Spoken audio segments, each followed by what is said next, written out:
नमस्कार दोस्तों, मैं डॉक्टर विकास गुप्ता। आज आप लोगों का स्वागत है। आज की हमारी चर्चा का विषय है कि कैसे करें हम एनीमिया का इलाज, यानी खून में कमी होने के उपचार क्या है, किस प्रकार कि ये जो एनीमिया होता है इसके मूलभूत कुछ कारण क्या हैं। अगर कारण आपको समझ में आ गए तो आप उपचार भी समझ। पहला एनीमिया का कारण जो लगभग हमने अपने मेडिकल साइंस में या पेशेंट्स ने देखा है, वो क्या मानते हैं कि आयरन डेफिशिएंसी एनीमिया। किसकी कमी? आयरन की कमी से पैदा होता है एनीमिया। ठीक है जी। इसके अलावा विटामिन B12 डेफिशिएंसी एनीमिया, ये दो कॉमनेस्ट कारण हैं खून की कमी होने के। इसके अलावा बहुत सारे होते हैं, microcytic anaemia, then sickle cell anaemia, तो हीमोफीलिया भी लोगों के अंदर हो जाता है। तो बहुत सारी बीमारियां इसके अलावा हैं, परंतु दो मूलभूत कारण है जो लगभग लोगों में पाया जाता है, वो एक तो आयरन डेफिशिएंसी और विटामिन B12 डेफिशिएंसी। इसके अलावा एनीमिया होने का ब्लीडिंग का कारण भी हो सकता है, आपकी बॉडी में कोई इन्फेक्शन भी हो सकता है, आपकी बॉडी में कोई सेप्टिक इन्फेक्शन है जिसकी वजह से नहीं हो पा रहा है, आपकी बॉडी में ट्यूबरकुलोसिस है, टीबी है, तो भी आपकी बॉडी के अंदर मैं कह सकता हूं कि एनीमिया रहेगा। आपकी किडनी अगर खराब होगी तो आपको एनीमिया हो सकता है, या आपके शरीर में कहीं ब्लीडिंग, इंटरनल ब्लीडिंग हो रही है तो भी आपको एनीमिया हो सकता है।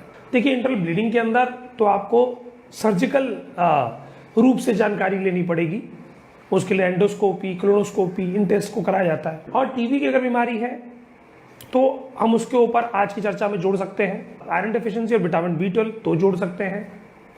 उसके अलावा टाइफाइड अगर आपके शरीर में तो ले सकते हैं। आप भोजन खा रहे हैं, आप पर्याप्त मात्रा में ले रहे हैं, परंतु आपका हीमोग्लोबिन कम है तो ले सकते हैं। वो औरतें जिनका महीना सुचारू रूप से नहीं आता और या ज्यादा आता है जिसकी वजह से एनीमिया, उनको ले सकते हैं। आज जो चर्चा का विषय हमारा एनीमिया को है, तो हमने पहले डिफरेंशिएट कर लिया कि किस प्रकार से कितने कितने प्रकार के एनीमिया होते हैं। वैसे तो और भी बहुत सारे प्रकार के एनीमिया होते हैं, परंतु आज हम जो एनीमिया की जिसकी चर्चा कर रहे हैं वो इम्यून डेफिशिएंसी की वजह से, इम्यून सिस्टम कम होने की वजह से, बॉडी में कोई इन्फेक्शन होने की वजह से, या आपकी पाचन तंत्रिका उत्तम रूप से कार्य नहीं कर रही है, आपको खाया पिया नहीं लग रहा है और आपको एनीमिया है, तो उसके ऊपर आज मूलभूत हमारी चर्चा का विषय रहेगा। अब बात करें सबसे पहले इन्फेक्शन की। देखिए, इन्फेक्शन को अगर हम समझें तो इन्फेक्शन के लिए लगभग डॉक्टर्स क्या कराते हैं, इन्फेक्शन निकला, अगर टाइफाइड है तो टाइफाइड की दवाई देंगे, डेंगू है तो डेंगू की दवाई देंगे, मलेरिया तो मलेरिया की दवाई देंगे। इसके अलावा आपकी बॉडी में कहीं कोई एब्सेस बन रहा हो या कोई सेकेंडरी इन्फेक्शन लंग्स के अंदर हो रहा हो, UTI में हो रहा हो, तो उसकी दवाई चलती है। लेकिन क्या आप ये जानते हैं कि इन इन्फेक्शन से लड़ने के लिए सबसे जरूरी चीज क्या है? जी, आप सही समझ रहे हैं, ये है इम्यून सिस्टम। देखिए, ये इन्फेक्शन कोई भी आपके शरीर में जो आतंक के रूप में अटैक करता है, इन्फेक्शन को एक ऐसी सेना मान लें जो आपको मारने पर तुली है, और आपके शरीर में एक ऐसी सेना भी है जो आपको जीवित रखने पे पूरी तरह निरंतर प्रयास कर रही है। ये जो अटैक करने वाली सेना है जो आपको मारने पे तुली है, जिसके अंदर टाइफाइड के कीटाणु है, मलेरिया, डेंगू या टीबी के कीटाणु हैं, ये वो है जो आपको आपके शरीर पे हावी होने का प्रयास कर रहे हैं। परंतु आपके शरीर में TLC, न्यूट्रोफिल्स, बिजिनोफिल्स, एजिनोफिल्स, प्लेटलेट, जिसके आप जिसे कह सकते हैं व्हाइट ब्लड सेल्स आपकी बॉडी में जो है, ये युद्ध करने का प्रयास करते हैं, जीने का। अब आप कहेंगे इसका एनीमिया से क्या लेन देन? बिल्कुल, जब आतंक अटैक होता है इन इन्फेक्शन का, तो व्हाइट ब्लड सेल्स इनसे लड़ने का प्रयास करते हैं। अगर वो कमजोर पड़ गए और उनको सहारा नहीं मिला तो वो भी मरते हैं, और उनके साथ में जो रेड ब्लड सेल्स हैं उनकी भी डेथ रेशियो बढ़ जाता है, उनको भी वो मारना शुरू कर देते हैं। तो ये कारण जो आपने भी आज समझा कि एक प्रकार का युद्ध निरंतर आपके शरीर में चल रहा है, उस युद्ध में आपके जो सहायक हैं, यानी हेल्पफुल बैक्टीरियाज हैं, हेल्पफुल सेल्स हैं, उनको समर्थवान करने के लिए आवश्यकता है कि आप निरंतर क्या करें? व्यायाम करें, निरंतर भोजन का सही समय पे ग्रहण करें और शरीर का शुद्धिकरण के ऊपर ध्यान दें। शुद्धिकरण को मैं लास्ट में समझाऊंगा, परंतु आपको अगर, एक तो ये हुई चर्चा हमारी, देखिए आपकी बॉडी में अटैक हुआ, आपने एंटीबायोटिक्स ले ली, दैट्स करेक्ट कि आपने इन्फेक्शन आया, परंतु बार बार ऐसा इन्फेक्शन ना आए, बार बार ऐसी तकलीफ ना हो, उसके लिए क्या आवश्यकता है? उसके लिए आवश्यकता है बहुत बड़ी, वह ये है कि आपका शरीर सामर्थ्यवान, ताकतवर, स्ट्रेंथफुल रहे कि उसको बार बार भारी एंटीबायोटिक सपोर्ट की आवश्यकता ना पड़े।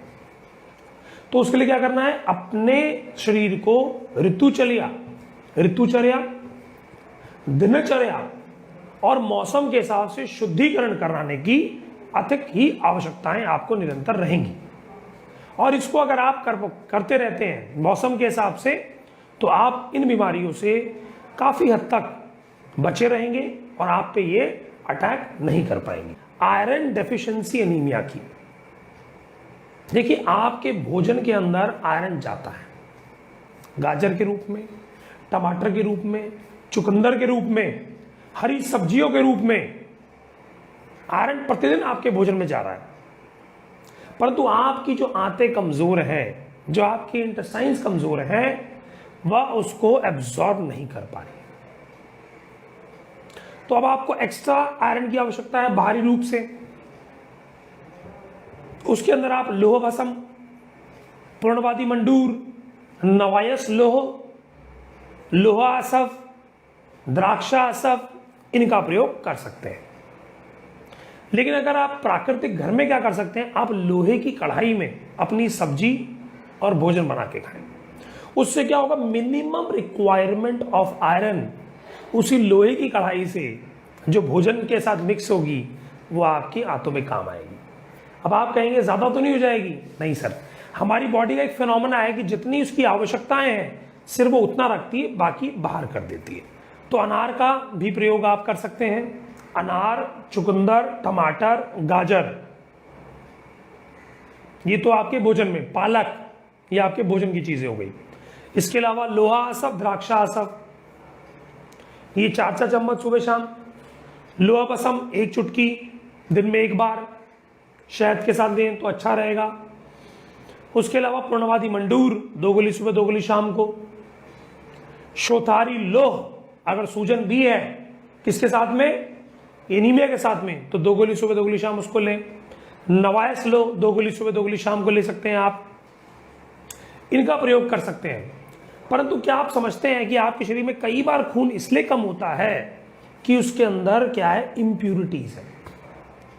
इम्प्यूरिटीज को ठीक करने के लिए विटामिन B12 की डेफिशिएंसी अगर आप ठीक करते हैं, इम्प्योर ब्लड को शरीर में जमने नहीं देते हैं, तो आपकी एनीमिया रिपेयर हो जाए।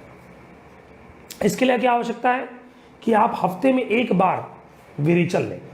सुबह सुबह जागें, पेट साफ करने के बाद कैस्टर ऑयल, यानी कि आप जिसको आप एरंड का तेल भी कहते हैं, 2 चम्मच गर्म पानी या गर्म दूध के साथ ले लें। सुबह ले लें जागते ही। संडे के दिन रख लें। उस दिन क्या होगा? जितना भी आपका मल जमा है आंतों में, जितना भी मल जमा है वह सारा मल निकल जाएगा। ये सारा मल निकल जाएगा। इससे क्या फायदा होगा? इससे यह फायदा होगा कि आपकी आंतों में अब क्षमता आ जाएगी उसी भोजन से विटामिन B12 जो आपकी हरी सब्जियों में, फ्रूट्स में रहता है, उसको एब्जॉर्ब करने की, आयरन को एब्जॉर्ब करने की, और आपके शरीर को एक इम्यून सिस्टम को मजबूत करने की जो आवश्यकता है। इसके अलावा आम्लकी रसायन बड़ी उत्तम चिकित्सा है। 2 चम्मच सुबह 2 चम्मच शाम को दूध के साथ लें, आयरन के अंदर बड़ा ही उत्तम काम करता है। आम्लकी रसायन बड़ा ही उत्तम इसका रिजल्ट्स है।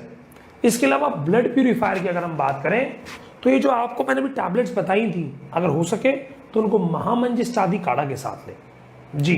जैसे कि पूर्णवादी मंडूर आपको बताया मैंने भी, नवायस लोह बताया, तो उनको महामंजिष्ठादि काढ़ा के साथ लें। 4 चम्मच सुबह 4 चम्मच शाम को।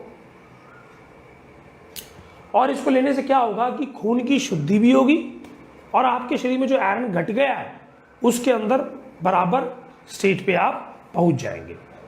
तो इनको करने से आपके शरीर में एक प्रकार का सामर्थ्यवान, शक्तिवान स्थिति आती है। अब मैं आपको बताता हूं ये चर्चा मैंने क्यों करी तत्ता पानी से ही। तत्ता पानी का जो जिसके बारे में स्टार्टिंग में मैंने बताया, हाई मिनरल वाटर है।